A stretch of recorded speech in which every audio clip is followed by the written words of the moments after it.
All talking about Donald J. Trump. We're talking about his missile strike. And before we get to our first guest, I just want to say a couple of things about this. I think that what we saw in Trump was an impulsive, but heartfelt, and I think actually rather honourable reaction to something that was entirely dishonourable. So I think we should not underestimate his ability to feel, to emote, when confronted with very strong images, as I think he was on Thursday. But at the same time, I think this ticks a few very important political and tactical boxes for him. Number one, he's able to cross the red line that Obama set for himself and wasn't able to cross.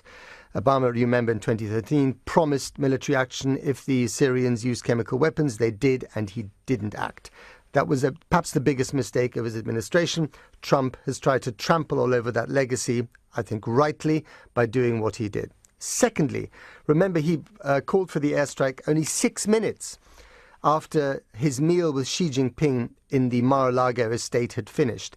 So he's sending a very powerful message to his Chinese guests saying, you may be the emerging superpower, but we are the superpower and we can do stuff when the events call for stuff to be done.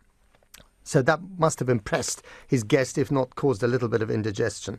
Thirdly, he was able to deflect a little bit from some of the sclerosis of the first 90 days or so of the Trump administration, because let's face it, the great fixer-in-chief hadn't actually achieved an awful lot. He hadn't fixed a lot. A lot of his signature stuff had got stuck in the pipeline. And I think finally, and I mentioned this in my lead-up to the hour, his nickname, Abu Ivanka al-Amriki, that's what he's been called on social media in the Arab world, the father of Ivanka the American. I mean, this sounds kind of quite curious, perhaps some might even say a little bit funny, but actually don't underestimate the ability of his daughter Ivanka to influence her father. She was the one who first tweeted out these pictures of dead children after the chemical attack.